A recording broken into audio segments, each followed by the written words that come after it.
One of the world's leading science fiction authors today makes his home in Canada. When he launched his newest book, Patricia Paddey was there.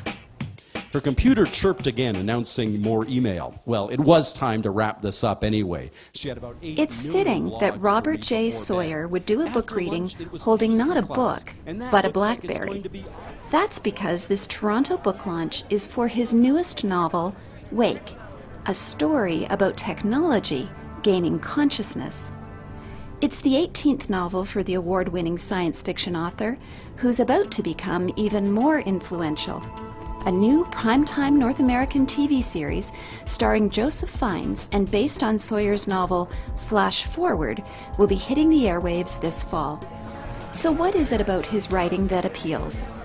I think he's got an optimistic view of the future. I think it's too easy in science fiction to take a negative view of the future. It seems sort of chic and vogue, but he's got an optimistic view of the future that is inspiring. I think that his books basically are inspiring. For me, it really is a sense of hope that there will be a tomorrow, and that tomorrow might be better. Rob's at the head of the genre. He's the big cheese.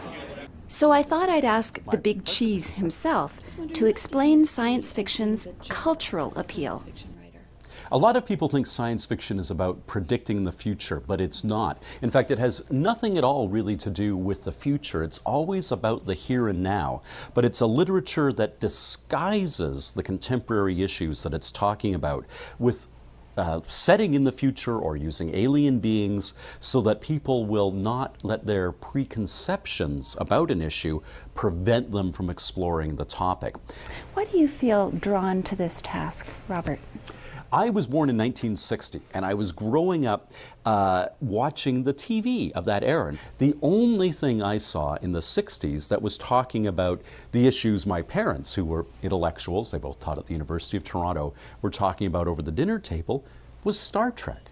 They were talking in Star Trek about the Vietnam War, except it was Klingons versus the Federation. They were talking about overpopulation. They were talking about race relations. All the things that were on the news from 6 to 7 and then just seemed to disappear from television once you got into prime time were there in science fiction. So as a kid, I recognized this was where you could talk about important stuff. And so Sawyer writes, in order to talk about important stuff, he's not alone. The genre that's been dubbed the literature of ideas is no longer concerned only with science, but also with its consequences. Readers in general are just realizing that they can turn to these people almost as philosophers in a way. Today's sci-fi explores the human condition, and readers around the world immerse themselves in that exploration. Sawyer's own books have been translated into 15 different languages. Science fiction has always been interested in the idea of transcendence. In the idea of what we are as human beings and what we might become as human beings. And I think that speaks directly to spiritual concerns that people have, for better or for worse. Rob Sawyer's latest book, Wake, is interesting because on one level, the book is a story of a young girl called Caitlin who is blind and who gets an iPod, which she calls an iPod, and it connects her to the web.